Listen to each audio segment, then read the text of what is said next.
Hi, Misha here, and this is one of my favorite guns. I don't know if it's my absolute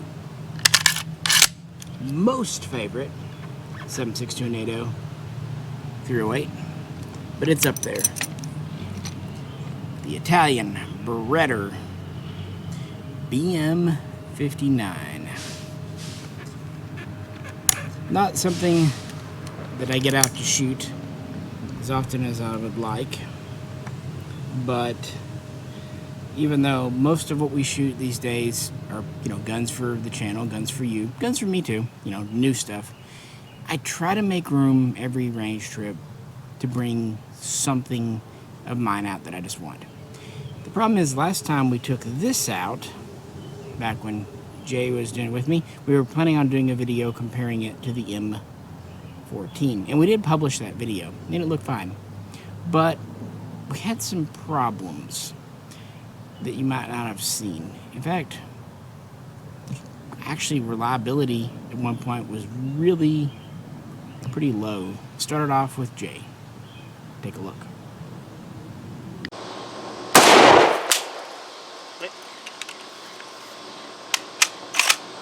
Didn't strip from the mag. Was the mag fully seated? Yep. Same thing.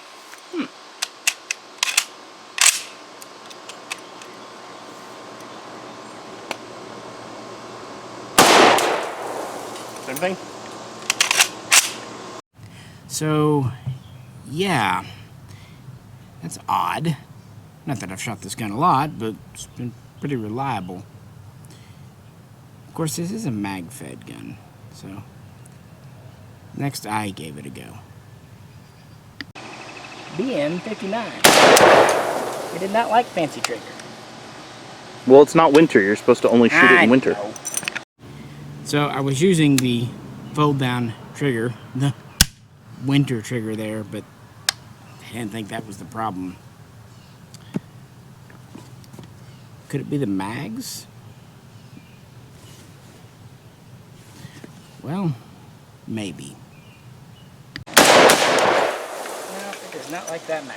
Yeah. Yep, good thing I brought two. So the first time that the first air failure was with they didn't strip out of the mag. The next one, it kind of shot out of the top of the mag. So yeah, I'm gonna go mag. This mag kind of went in a little weird too compared to the other one. And the problem that day, I only brought two because the pouch holds two. I just grabbed one pouch, although I had more at home. These pouches were also used by the Italian PM12 submachine gun. That's why they're a little tall and, one size fits all. Like the M56 pouch in America. So that was it that day. But we weren't really paying attention to which mag we were grabbing. So when we really did, we kind of marked the mag that was having failures. We tried the other one again. Well, take a look.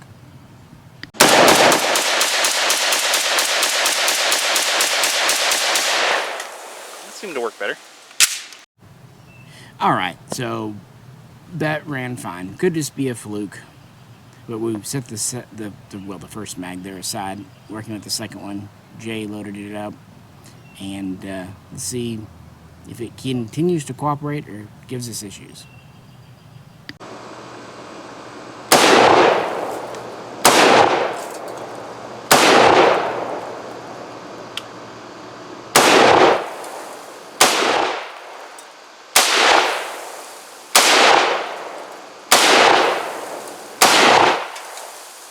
Fancy trigger worked, by the way.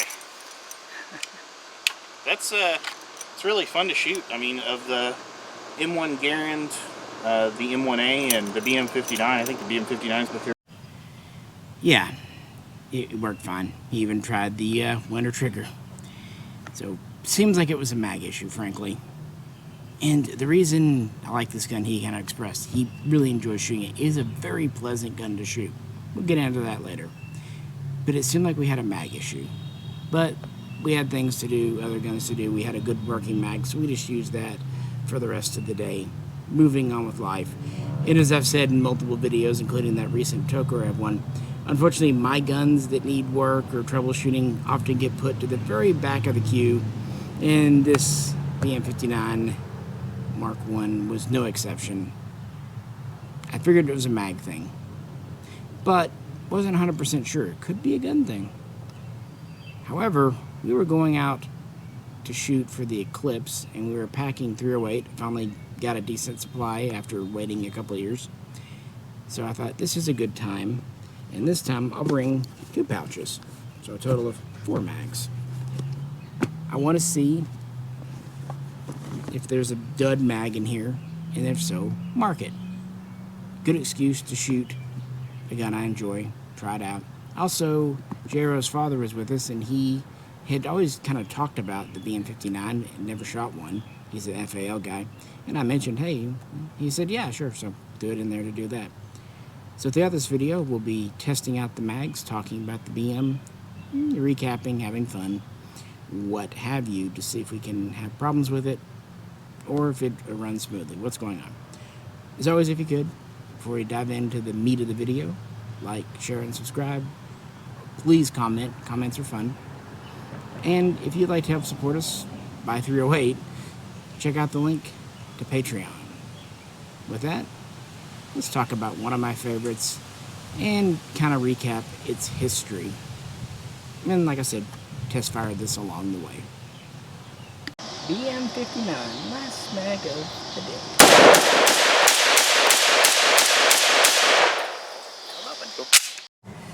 So this is your standard BM59, Mark I or Mark 1A. This is what was standard service rifle, officially from 1959, although the early versions look a little different. Really through 1990 and even into the late 90s as it was transitioned out of. But before we get to that, let's talk about this one here, which probably looks a lot more Garand-ish to you, as it should. And we'll also talk about, these are all semi-automatic only, whereas most of the military guns were select fire, which is one of the things Beretta did with these. This was assembled by James River, but using original parts, including receiver, barrel, what have you. It's a neat gun, it really is. So, I'm sure you know the story, but it's just a cool gun. I love talking about these, and they were always rare, even at gun shows when I was a kid in the 80s. These were, pretty desirable. And it's really Italy doing what the M14 in America was supposed to do, what they claimed it would do. Yeah, going back, World War II, Italy, blah, blah, blah, end of the war, Italy adopts the M1 Garand, M1 Carbine for that matter, but not just adopting it. They actually become essentially the customer support, the tech support center for Europe, because the M1 Garand was widely used after the war. So they had facilities there, they had licensing. In fact, in 1949, they closed a deal to buy the halted Winchester production line for the Garand in America, because World War II's over. Why would America need more Garands, right? Of course, literally a year later, not even a year, the Korean War kicked off, but the deal was done. The tooling was already on its way to Italy. To be fair, a lot of it was worn out or in bad repair, but they had the data package.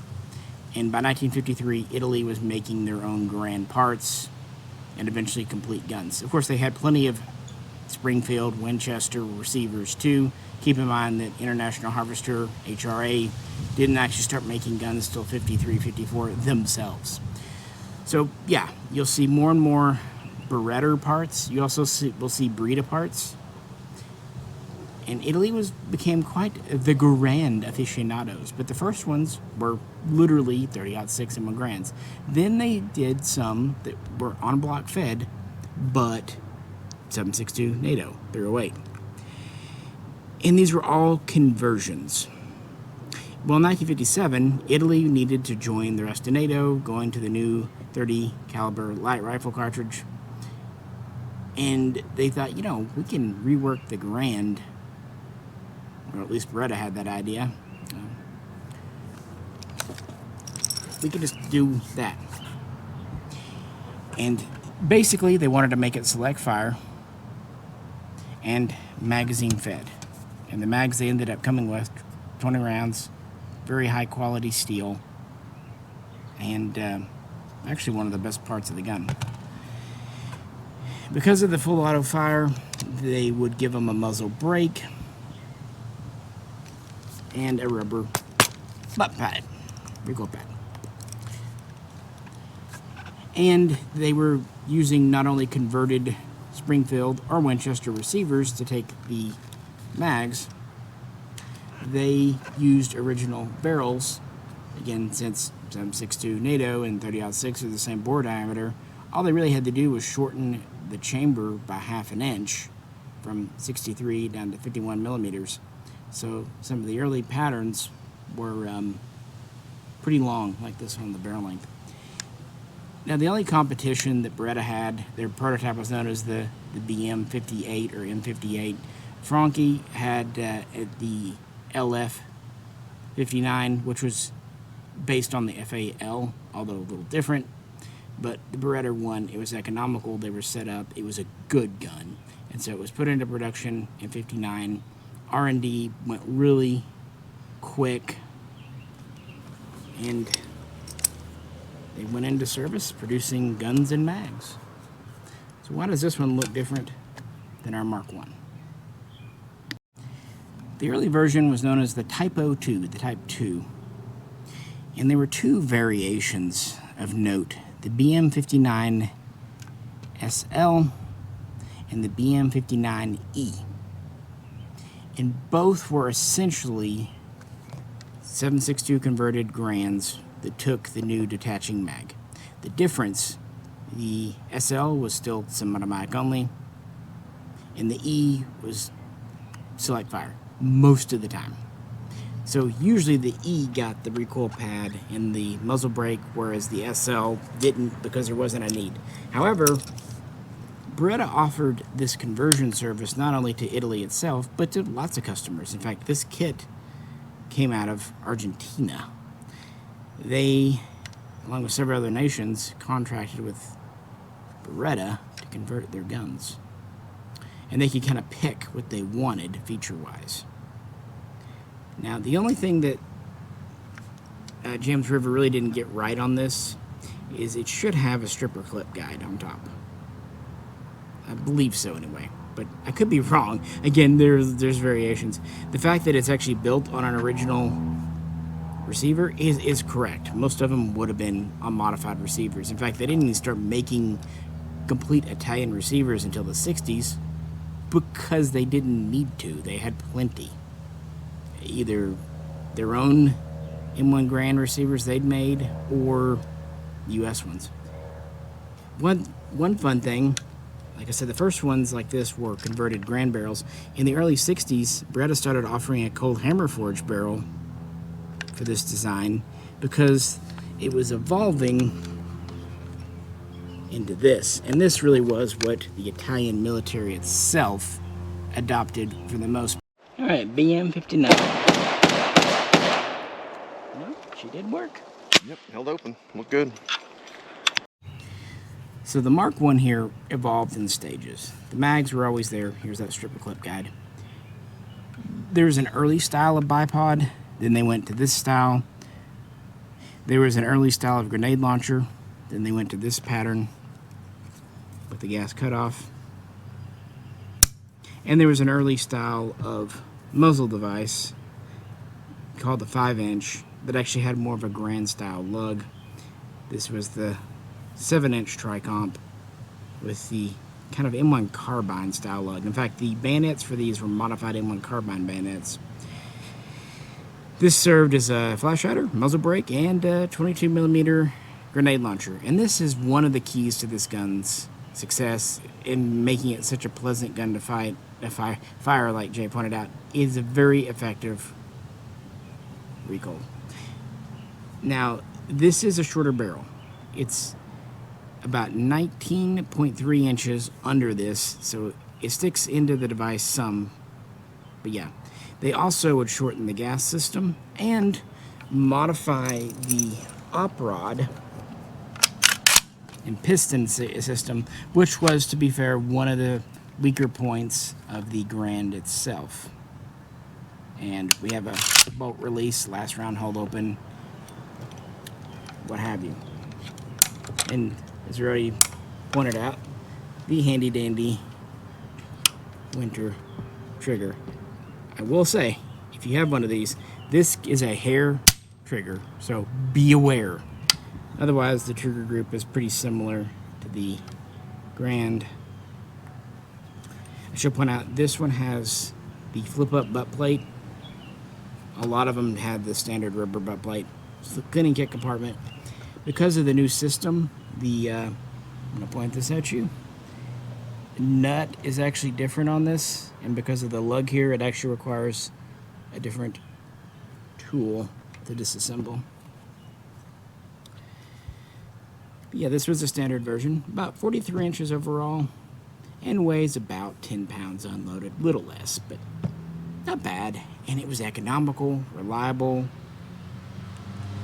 The Garand itself was here, but where they really hit it out of the park was with this high quality mag. Downside, they only issued a couple mags per gun to the average guy because he was expected, for the most part, to top it off with clips. The front sight is actually thinner and a little bit modified in the profile to work with 308, but the rear sight is a standard late style Garand rear sight because, hey, if it ain't broke, don't fix it. Oh, and one of the final kind of adaptations you'll see with the quote-unquote Mark 1 mod is the side sling mount here, and this bottom mount can actually rotate, so you have it mounted on the bottom or the side. It's just little things like that, little thoughtful things that they did. They just make this an enjoyable gun. Try another mag. Alrighty. Clean. So yeah, our testing is going so far so good, but we're not through all the mags yet. I'm trying to look for that dud we saw a couple of years ago. Anyway, before I talk about the Springfield, not the American government arsenal that closed in '68, but the Reese family one that opened up a short time later and would end up doing a lot of BM59s, I need to talk about this gun, the early imports, and this configuration, the Mark III. In between the 1 and the 3, we had the Mark II, which was the same gun, except it had this style of pistol grip, but a fixed wood buttstock. Fun fact, they actually change the angle of the winter trigger depending on if it's the pistol grip or the semi-pistol grip stock on the gun. Otherwise, they're pretty well interchangeable. So that was the 2. I don't know how many were made. To make a 1 and the 2, just switch stocks out. And I am simplifying, guys. This is just hanging out. You can check out older videos, other people's, whatever you like. The Mark III is cool, though. And this actually represents the earliest semi-automatics in America. There are 2 main versions of the Mark III. The Alpine Troops model, which has this handy-dandy folding stock made entirely of metal, except for this one cute little rubber bumper. And I always thought it was neat how these also fold up, really making it compact. But the Alpine model still had the 19.3 inch barrel with either the 5 or more often the 7 inch compensator. So standard length carbine barrel for the gun. But this here is the paratrooper model. And at first they seem very similar. But the big difference is actually our muzzle device. This is loose. It's meant to be loose, don't worry. It's a quick detach. I did that off camera. There you go. Towards me. There you go. Pops out. Kind of a bayonet lug style mount with 2 lugs, top and bottom. And that's so it would be compact enough to fit in a paratrooper's case. It actually does launch grenades, at least in theory. I would not want to do that with this stock. Now this barrel, with that off, is actually shorter. This is 18.4, so it's just a hair under an inch shorter, again, for length. The other one actually extends out a bit more. And to make this work and make them actually interchangeable, this takedown piece is a lug in the system, so unique pieces here to do that. Let's see. Just rolls me over. This isn't something I put on too frequently, guys. There we go. Pretty easy, especially if someone has practice. And once it's on, it's essentially the same length as the standard. So it's really like more compactor for transport. Of course, for this, and it's kind of neat. You just down. Little play here, but this actually locks in quite tight. And then you're ready to go in. Because there's not a storage compartment like on the rifle, this pistol grip has as generous of a compartment as they could do. It contains a smaller oiler, a rope cleaning kit, and a takedown tool. Side sling mounts. This one actually rotates all the way. This is a Italian sling. Looks like a Garand sling, except it's got these kind of rivets in it. I think they're neat. I like accessories you might have noticed around here. Again, I can't imagine shooting grenades. Yeah. So, before we talk about some mags in America, let's continue test firing. Now gyro with the BM59.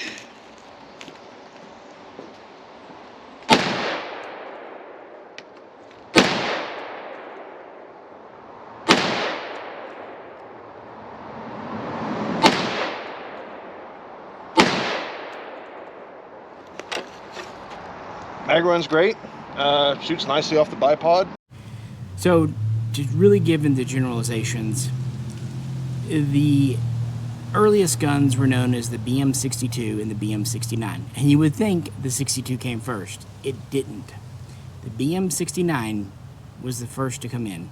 And this is actually, well, kind of one of those. There were pre-68 samples brought over, but by the time approval was given by the predecessor, well, was it the ATF by then or the predecessor? I think it's still anyway, it doesn't matter. The 68 gun control act had been passed. So the BM69 came in 1969. That was the production run. They were imported and sold at Gold Rush, not to be confused with Golden State, who did the M59, which was an M1 Garand in 308, converted to take these mags. And if that's not confusing enough, it was actually a licensed project by Beretta, but they were not BM59s. They were their own thing. They were just standard Garands. And it didn't get any better because of the two companies having very similar names and the fact that very few BM69s came in. At least we don't know how many for sure. Could be as few as 120. High end, I've seen 1,500, but I don't believe that. I think that's conflating other imports. Small number.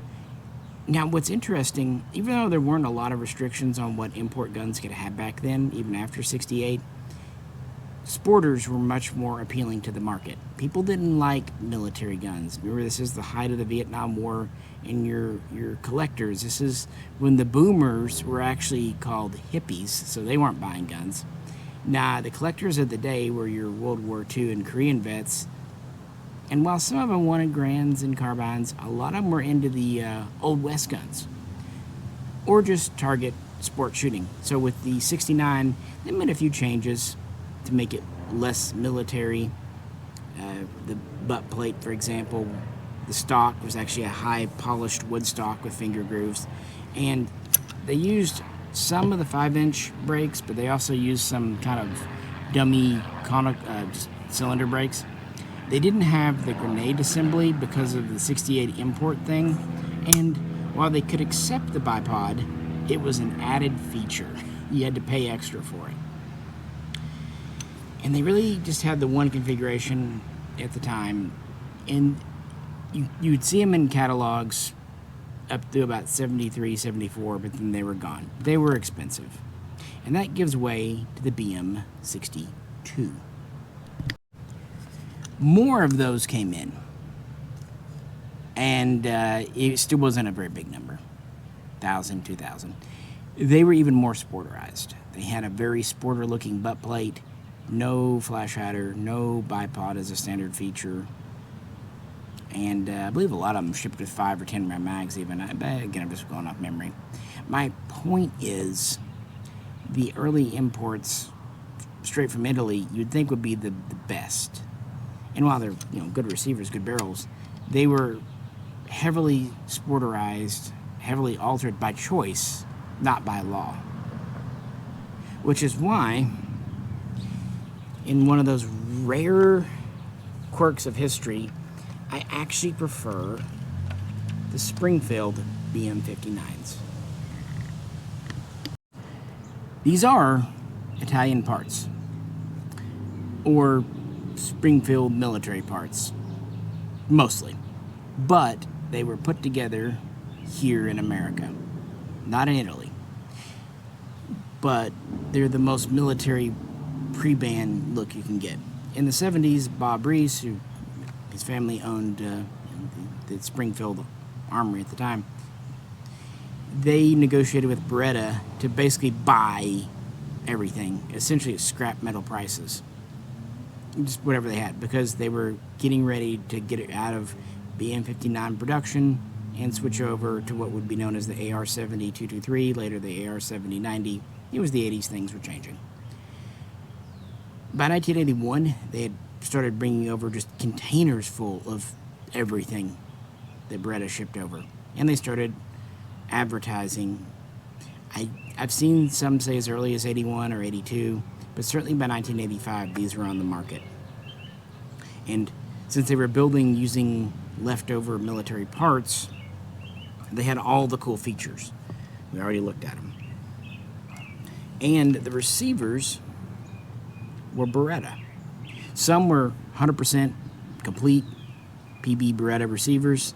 Others were incomplete forgings at different levels. This is why some will have the Beretta markings. Others will just have Springfield. It's also possible that later production ones were on U.S.-made Springfield receivers because, again, very, very similar to a Garand. You can easily modify one. Why not? So the receivers are quality. The barrels were mostly Italian as far as I remember. I do remember some U.S. pistol grips. For whatever reason, they didn't get a bunch of these black pistol grips. And they didn't only use them on the Para version, or the Alpine version, they also used them on the Mark IV, the so-called Nigerian version. And sometimes you would see a Springfield-made wood grip. I think it was walnut. Anyway, that was what was neat. They had a catalog with several different configurations. Almost choose your own adventure, just whatever you want. That was the good thing. And they were put together well. I've never heard of serious issues with the Springfield assembled guns because it's pretty straightforward.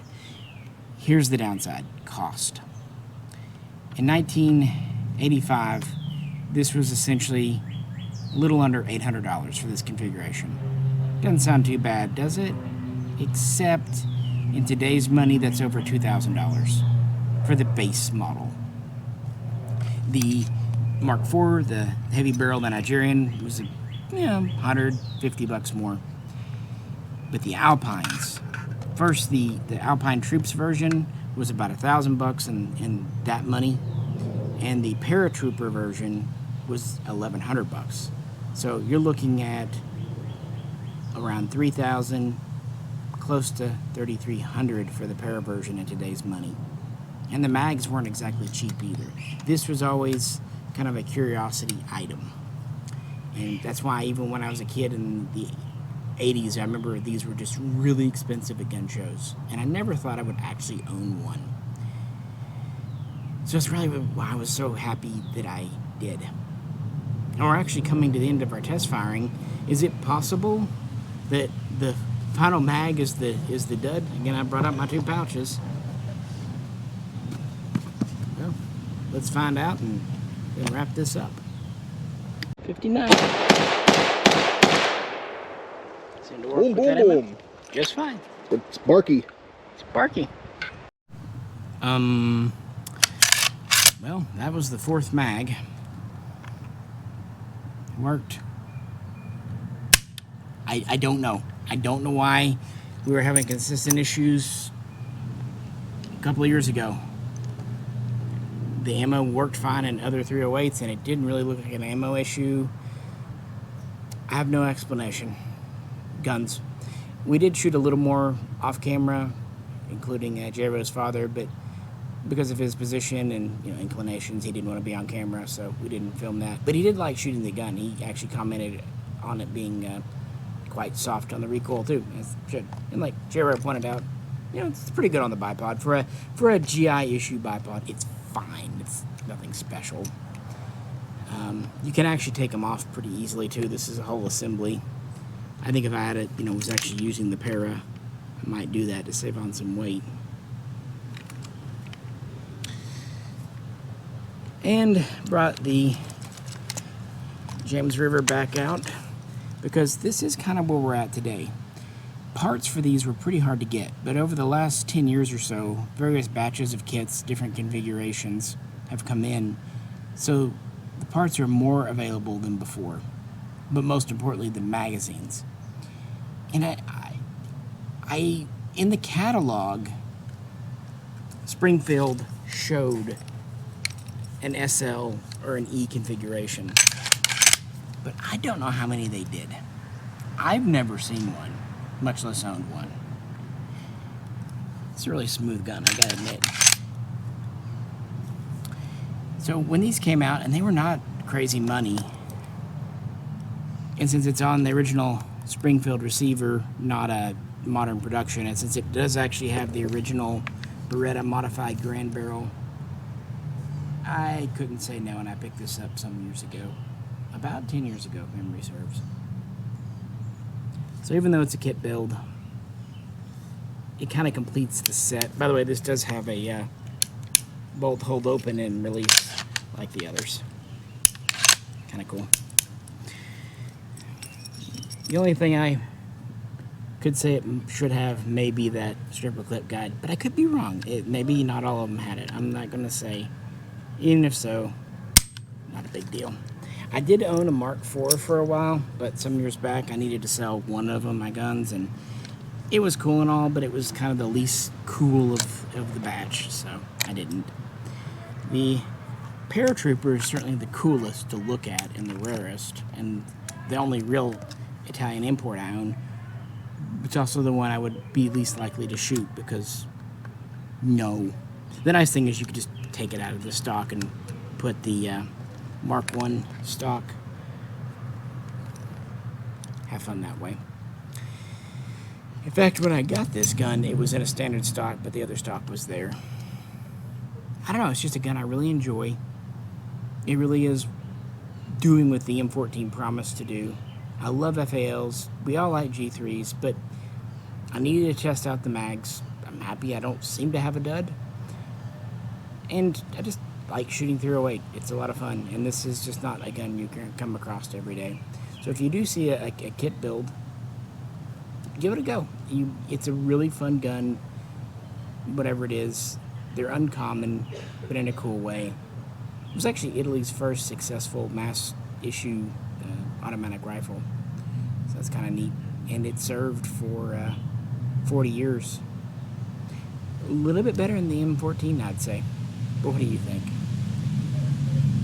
But this is something people kind of asked about, so I figured, well, 2 birds, 1 stone, do a video, test it out.